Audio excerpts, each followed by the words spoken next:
From the center of the universe, Toronto, Ontario, Canada, this is the SDM Show with your host, Rob Cairns. The SDM Show focuses on business, life, productivity, digital marketing, WordPress, and more. Sit back, relax, grab your favorite drink, and enjoy the show. Here is Rob. Hey everybody, Rob Cairns here. I'm the founder, CEO, and Chief Digital Strategist at Stunning Digital Marketing. In today's show, I have Mr. Al Schuster with me, and Alan and I are going to talk and dive into how his agency can help you promote your brand. This is a little bit of a different conversation because it's not all about the digital world. So sit back, relax, and enjoy the show. The SDM Show is brought to you by Stunning Digital Marketing, the digital marketing concierge that helps you put all your marketing pieces together. We are your marketing experts. We are also your WordPress security experts and know how to lock down a website and protect yourself from bad actors. So contact us at Stunning Digital Marketing today. Hey everybody, Rob Cairns here, and today my guest, Mr. Al Schuster. Hey Al, how you doing today? Good. How you doing? Thanks for having me. Oh, such a pleasure. You know, I was saying to you before we went to record, the beauty of doing this show is I get to meet all these great people like you and get to have conversations, and we get to have meaningful conversations that matter, right? So, I mean, that's the amazing part about it. So. Yeah. Anyway, just as a foresight before we get to today's topic, is that an HP printer you have in your back behind you by any chance? What's that? Is that an HP printer you have behind you? That is an HP printer behind me. My eyesight is still good. There you go. I thought you were going to refer to my giant St. Joe's University diploma, which I think is the largest diploma size they could probably print, unless they wanted to put it on a billboard on a highway or something. That's okay. Diplomas are to be proud of, and you know that it takes a lot of work to keep her. So today we thought we'd talk about branding and getting customers in front of the brands and talk about your agency and what you do. So to get into this whole wonderful niche of marketing that you're into. Mm-hmm. All right, so to start off, I am the founder and owner of Polaris Brand Promotions. We are a nationwide promotional and experiential agency. We're located in the greater Philadelphia area, but we have over 9,000 brand ambassadors in our nationwide database. We've served brands coast to coast, and actually, ironically, recently we just signed a client who has us doing an event in Hawaii, so it's our first off of coast event happening.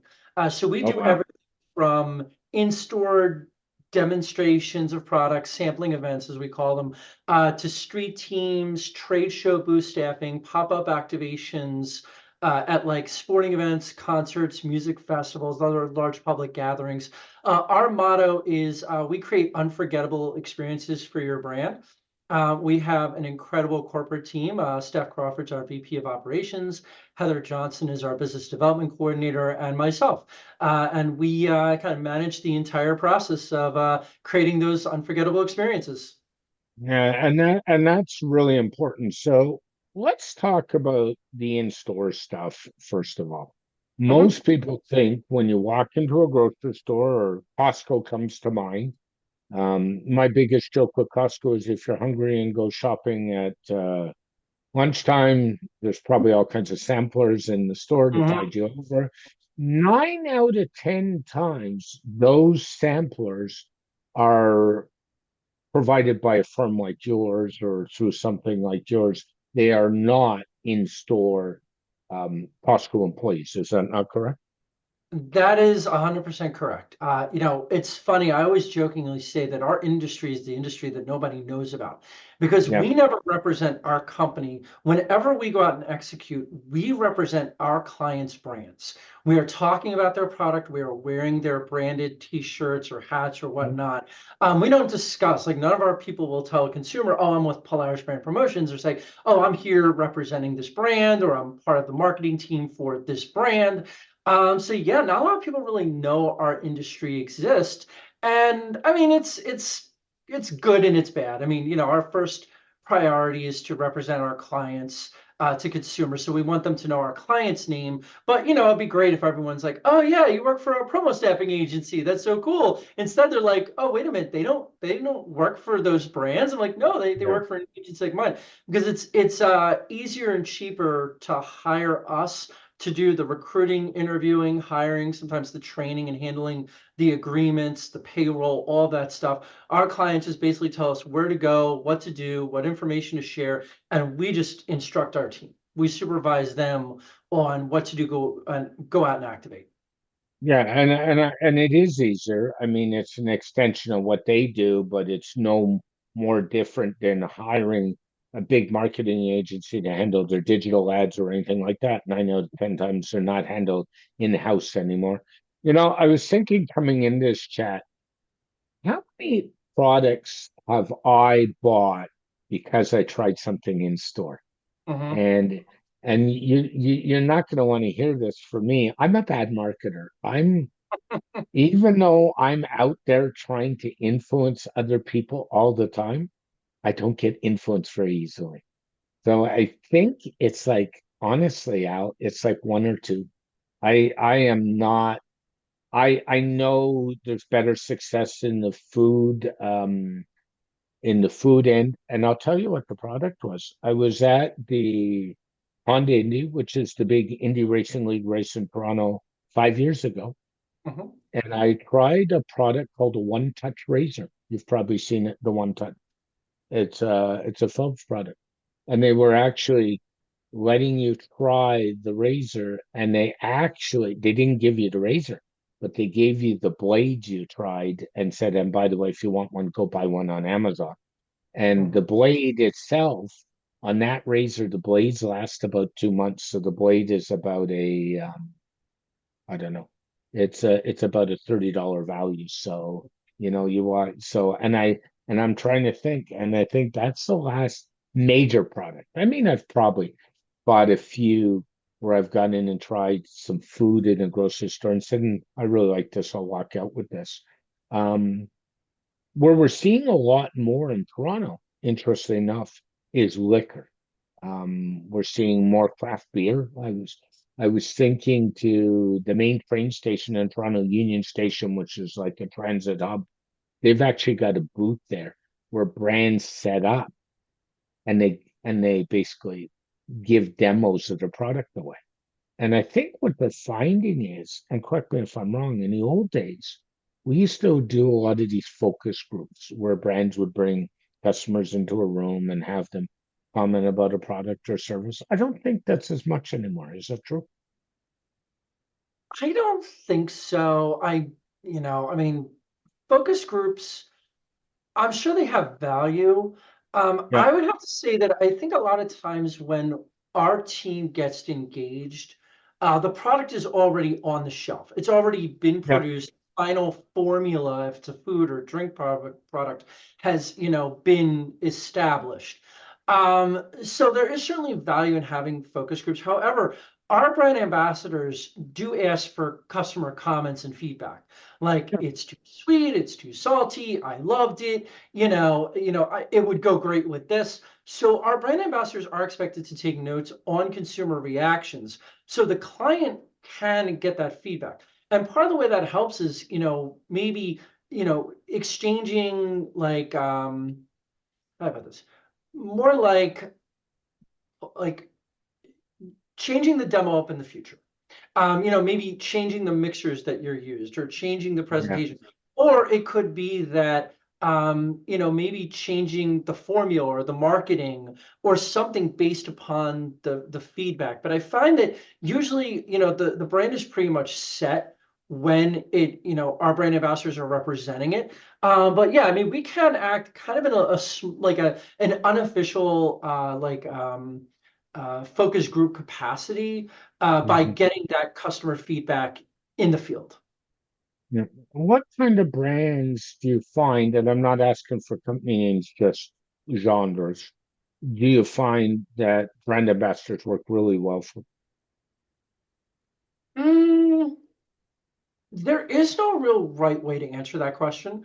A lot of our brand ambassadors, there are two types, really, I should say. A lot of our brand ambassadors, kind of do a lot of like in-store demos, but you also have brand ambassadors who make a career out of this. Yeah. Because pay rate can be like $20 to $40 an hour, something like there between those ranges that we pay them. And we have brand ambassadors to just go around from like trade show to trade show to trade show, or to different like events, like different consumer pop-up events that happen. And then they may be able to sprinkle those smaller, like 2 to 3 hour in-store demos in, to kind of fill in the gaps and to make extra money. So it may not seem like it, but if you can very easily, now we're post-pandemic again, you can make a career out of being a full-time brand ambassador, given if you are in a large enough market to support that. Like, Yeah. excuse me, like if you're in like Anaheim or Las Vegas or Orlando trade show scene, and also have a ton of really large consumer activations, and also have a thriving retail market, you can easily make a career out of being a brand ambassador, assuming, of course, that you're really good, and you get a good reputation with the agencies that you work with, that they call you and constantly want you coming back to do more work for them. Yeah. And is there a certain type of product, like a certain food product, a certain alcohol product, a certain higher end product that does really well, or is it just kind of all over the retail spectrum? This kind of leads into a question our client always asks, like, how much should we sell? Yeah. And it's kind of, it all depends. I mean, the way I look at it, I mean, in terms of the best ones, I mean, we started out in alcoholic beverages, so that's kind of our go-to. That's kind of where our Yeah. base is, our foundation, our history. We've broken out in the last couple of years, really into like more consumer packaged goods, sweet and salty snacks, things that is easier for our team to give out in really any environment without having to worry about like any type of age restrictions or carding or things like that. Mhm. But in terms of what sells well and what does well, I think it's a term of cost versus volume. Like, for instance, if we have like a smaller, like consumer packaged good item, like a snack or something that only goes for like $5 a unit or something like that, we expect our brand ambassadors to sell 20, 30 of them, maybe, or more during a 3 hour demo. If you have, things such as like a $50 to $60 bottle of tequila, and they only sell two, three, four of them, like, yeah, the price point is higher. So you're going to have find exactly the customers that can afford it, that fits into their price point for their purchase, and that, like it and are willing to, buy it in addition or make a switch from what they usually would be purchasing. So it really is very much determinant on, the type of product, the price point, even the venue. Like, some areas might be more inclined to sell more expensive, higher end product. Others, like maybe a liquor store, in certain markets, it's like people just come in and get their kind of value brand, beer or whatever. And, because that's the price point that they, fit into as a consumer. Yeah. And I would think too, again, the higher level the price point is, the more people have to think about it. It's not like, oh, it's a $5 item, so oh, I'll take it now. Whereas if it's a $50 item, I'm more likely to say I'll walk away, and I might come back and I might not, kind of deal. Yeah, you'd be surprised. I mean, it does very much vary. I mean, one factor that plays into it is like, is it payday? And I've been Yep. in stores where it's like, I've been in a store where it's like, oh, the plant down the street, like their payday is next weekend. So if you had come in a week from now, you'd probably get more traffic. Now, we do ask the stores when we do the scheduling on behalf of our clients, like, hey, I'm looking for like in November, I'm looking for a Friday or Saturday. Like, what are your best days? What are your best times, to try to get our staff in there when they will produce the most results? But there are a ton of factors, including weather. Is there a major event going on Yeah. that day in the area or the city? There's a lot of factors that go into whether or not a consumer will make a purchase and how productive our demo efforts will be. Yeah.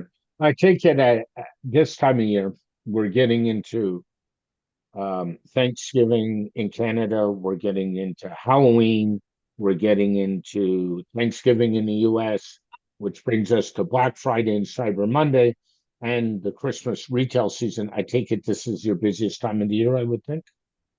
We call it OND, October, November, December. Yeah. And it is, especially in terms of alcoholic beverage promotions. Hmm.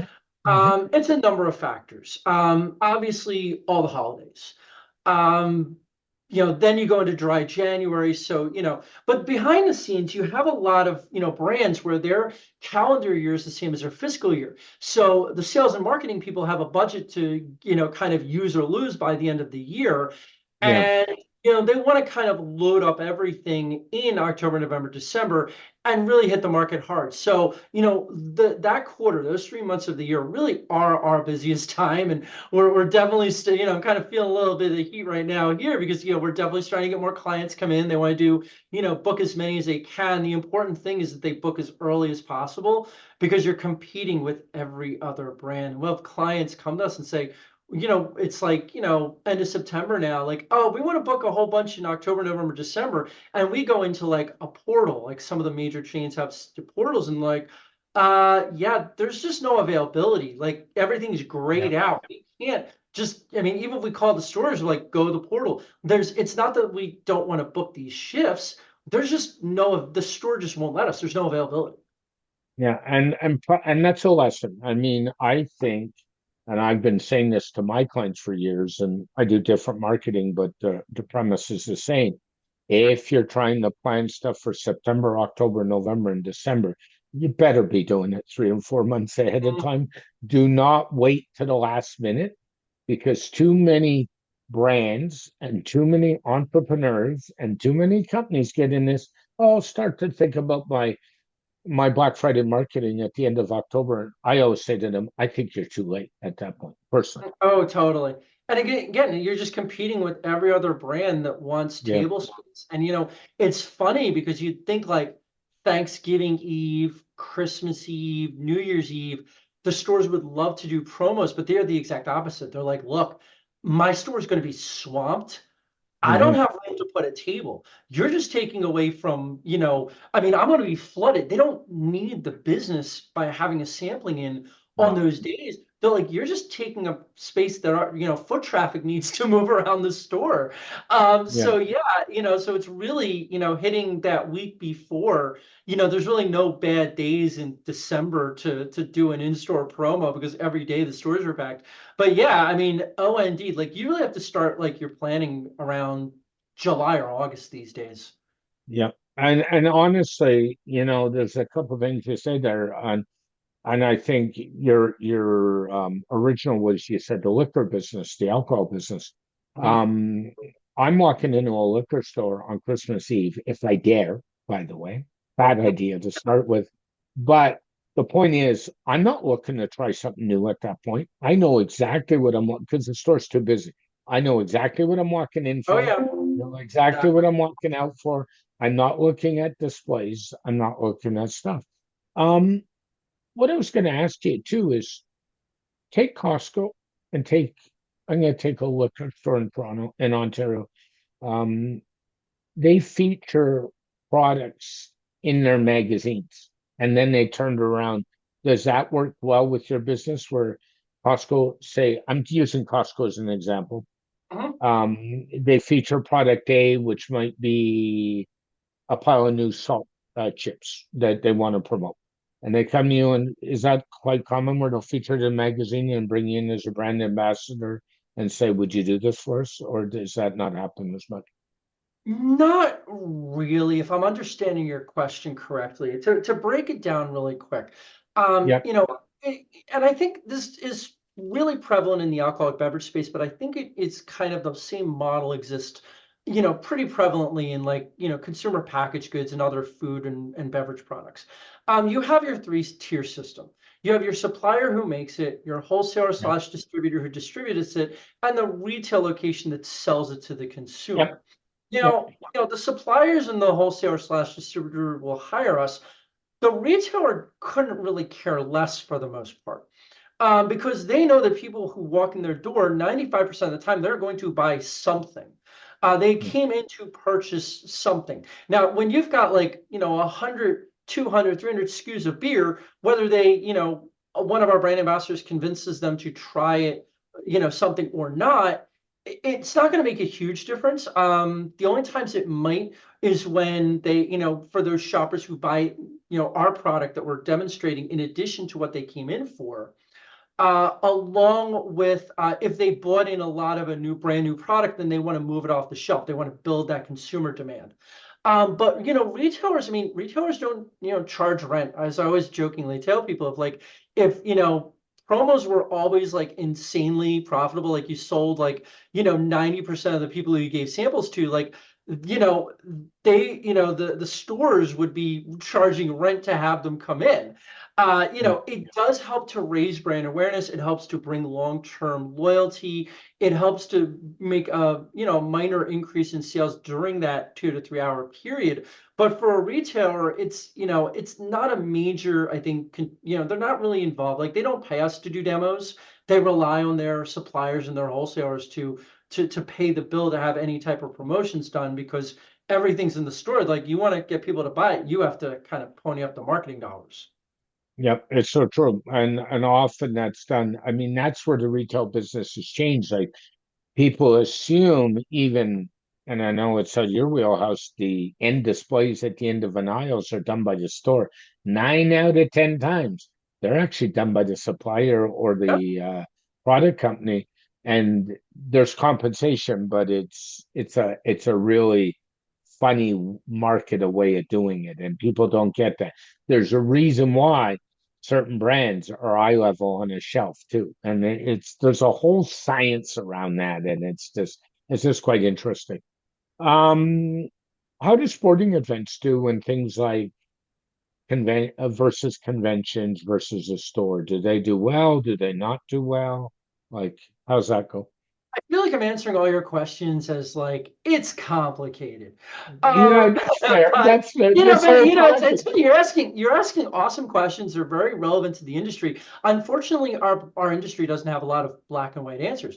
When it Yeah. comes to sporting events, for instance, it all depends. I mean, are you talking and I'm asking this rhetorically, but like, are you talking like a street team activation in a tailgate environment?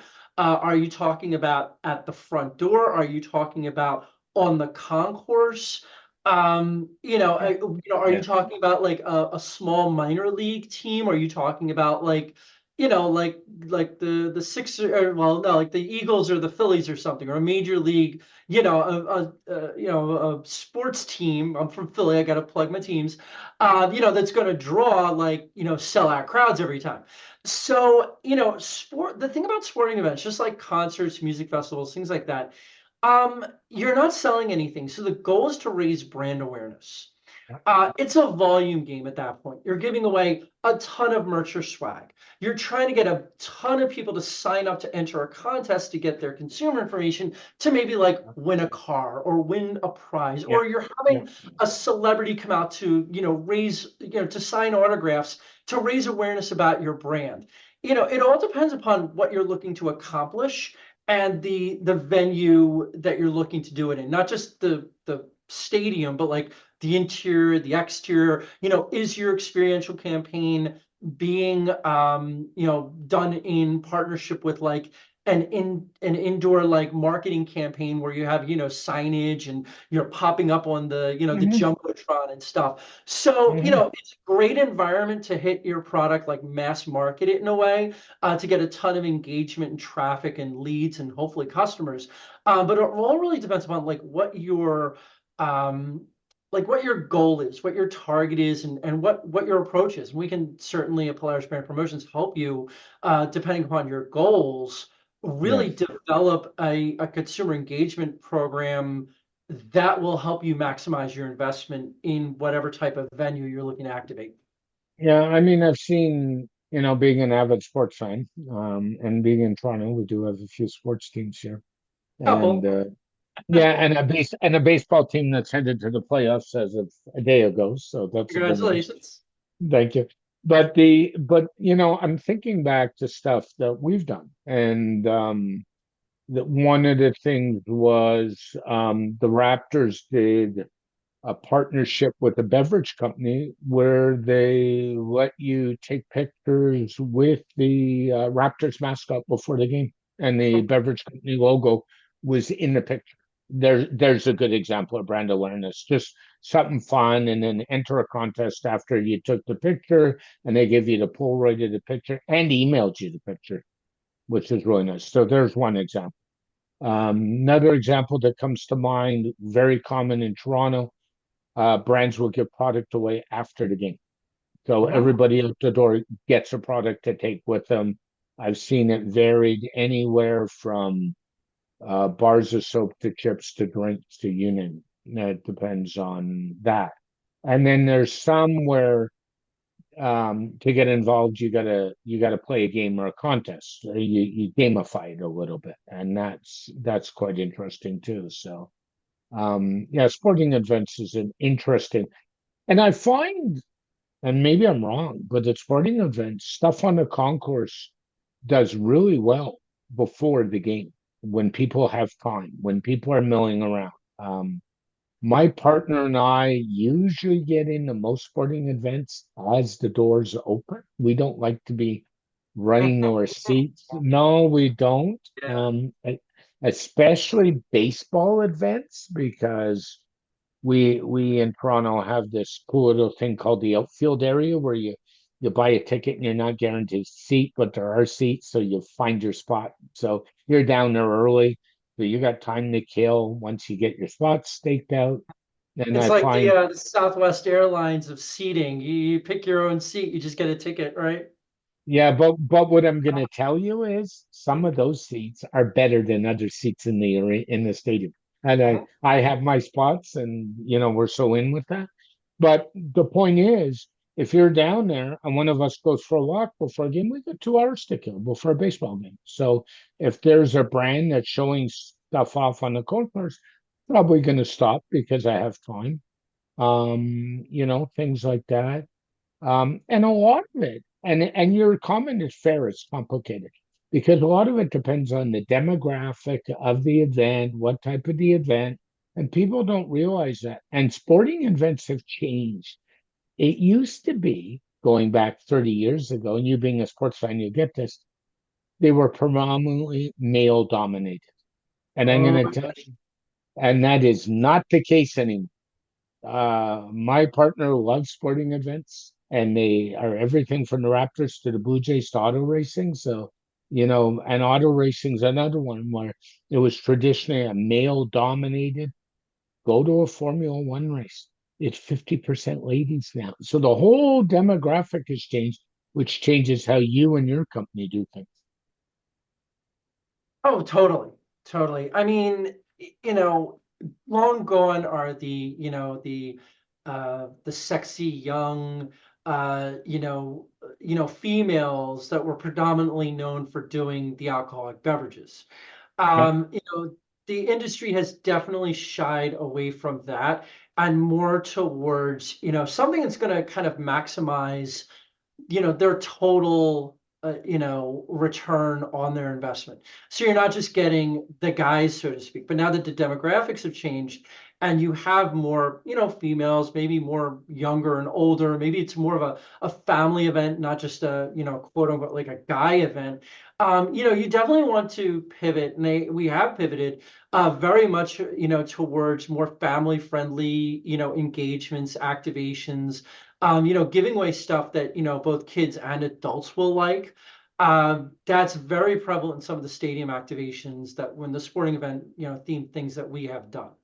Not all of them, have had some like gambling and, alcohol and things like that. But a lot of the brands now are definitely going much more family friendly and very much all encompassing in terms of the consumers they want to target. Yeah, no question. Um, has regulation, and you mentioned gambling, we know alcohol is heavily regulated. Has that Mhm. impacted a lot of what you guys do, or not really? It impacts it, but not as much as you might think. Okay. To cover really quickly, I guess the four main ones are alcohol, tobacco, cannabis, and gambling. Yep. Uh, Yep. every state that we enter to do alcohol promotions, we check with the state liquor control board to make sure there's nothing our team needs to do. Our client's a different story. We'll pass along any information for what they need to do. Like in New York, you need to have a marketing permit that we as an agency, the license holder needs to have it. We as an agency can't get it, but they need to get it, and our team needs to display it on the table during the liquor promotions, like in New York State. Like in Maryland, our team needs to have a solicitor's permit. But these aren't necessarily too restrictive, depending upon, what I mean. Some markets are great, or states are great. Some our states are just very difficult. But we do what we need to do to be compliant. We take the time to do, the research and the homework. But generally speaking, like when it comes to like tobacco and cannabis and gambling and stuff, the regulations, especially like, cannabis, and now like, online gaming, like, Yeah. online sportsbooks and things, like we're still trying to feel out what we need to do. But a lot of those I think are more handled at the corporate level. Like, are you marketing to people you're not supposed to be, like under a certain age in a certain Mhm. environment, where, it's up to our clients really to know where they are allowed to do the activation. It's on our staff to make sure that we're compliant with any laws that particularly pertain to us, if that kind of answers your question. Yeah, it does. And it's tough one with regulation. I mean, especially in those areas. Yeah, You know, it's tough. I mean, look, I understand. We are all about, preventing minors from, having any Yep. substances or engaging in any activities which, might be harmful or detrimental to them. But to be candid, I look at some of these like, regulations, especially for alcohol, and I'm like, okay, someone clearly just needed to have a bill passed. Because I'm like, and it's not the fact that it's like much more, harmful, but it's more along the lines of like, I don't see this having a material or a safety impact to consumers. And I'm not going to name any states, I'm not going to name any names or anything, but I mean, we work within the boundaries of the law and we try to be as compliant as Yep. we possibly can. But yeah, sometimes I just look at laws, I'm like, who on earth thought this was a good idea? Like, how is this gonna like keep children Mhm. safe or anything like that? But we're compliant as much as possible. And then on top of that, we sometimes have regulations that go above what the municipality has or whatever the store has, just to make sure, like we'll card people, even if they look above a minimum age, just to make sure that we're compliant. Like we tell our brand ambassadors, like, do not pre-pour liquor samples because and let's display them on the table, because you could have some kid run up and grab something and down it, and then you just Yep. technically serve the minor, and I mean, you are possibly liable to arrest, or the store is liable to a fine. So, sometimes we do things that go above and beyond just to make sure that, the consumers are safe, the general public is safe, things like that. Yeah, and that makes it tough. And I hear that one on liquor samples, especially more than anything. I mean, no matter what we do, unfortunately, there's going to be some silly little person that finds a way around it, and we just got Yeah. to deal with it properly. Um, so I kind of want to wrap this up by saying, if somebody wanted to start a brand ambassador program, besides calling you, which is fair, we'll make That's that the, number the, the one. smartest first move to make, We'll you make hit the that the start hit of the nail on the so head, Rob. well, yeah. What are the first couple of things they should think about, as well as calling yourself? First thing that comes to mind is the first few things I should say is, um, first of all, the KISS method, keep it simple. Yep. A lot of times brands will come to us and say, we want all these extravagant setups and we want all this high-end giveaway items. I'm like, okay, Why? you're going to need to transport all that stuff. You're going to pay a fortune to ship it around to, from store to store to BA to BA. And also, like you can create an amazing brand experience with very simple giveaway items, very simple signage, simple like, like maybe like recipe cards and things. it's two things that really win the customer over. Number one, the trying the product, and number two, the engagement and the experience with the brand ambassador. If you get into a great conversation, you like the taste of it, fancy signage and stuff isn't going to make a huge difference. I don't I think. agree. Additionally, just like, really understand what your KPIs are, what your return needs to be, like how a lot of times we'll be asked, like I mentioned earlier in this recording, they'll ask us, well, like, how much should we, like, what's the target to sell? Like, well, the brand needs to kind of determine that. Like, you need to, tell us like what your goal is so that these are profitable to you, not only from directly selling, but also raising brand awareness. Like, you put a billboard up on a highway, it's brand awareness. You're not, someone looks at the sign, they're not, I mean, maybe they'll order online nowadays, you can do that, but it's like, it's not going to immediately generate, an in-store trackable return. Oh, I saw a billboard. Oh, no one's keeping track of that.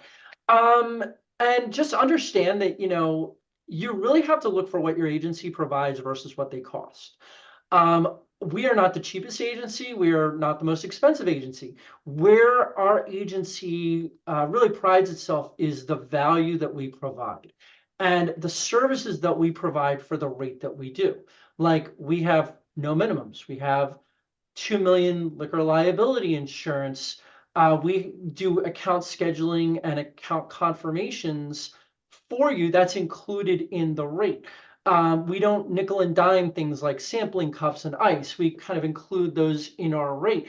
So it's really understanding, I mean, it is expensive, but we do want to send out quality talent. That's why we charge what we do. But also, it's like, what services is your agency providing for what they're billing you? And even though the hourly dollar amount might be high, you might be getting a lot more than you realize. Yeah, so true. Al, what a great conversation. I think it's going to open some eyes up with some companies on what they can do. If somebody wants to learn more or talk to you, how's the best way? Easiest way is to go to polarisbrandpromotions.com. Our teams really create an amazing website where we have multiple forms you can fill out. A lot of information about our agency, the cities and markets we serve, the services we provide, some case studies as well. So just go to our website, go to the contact us page, fill out a form, and we'll be in touch, within a few hours, but at least, no longer than like 24 hours out. Thanks, Al. I really appreciate the conversation. Have an amazing day. Thanks, Rob. You too.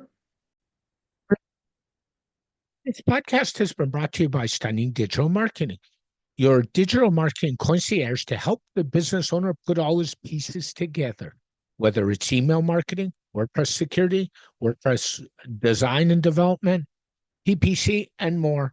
Text Stunning Digital Marketing for all your digital marketing needs today. A very special thank you to Al for joining me on this edition of the SDM Show. The SDM Show is dedicated to my late father, Bruce Cairns. Dad, I miss you very much every day. My mother, Ann Cairns, who's still doing really well and is an inspiration. And of course, Tiz Maroney. And Tiz, I know I've said it, but thank you so much for all the inspiration you give me every day.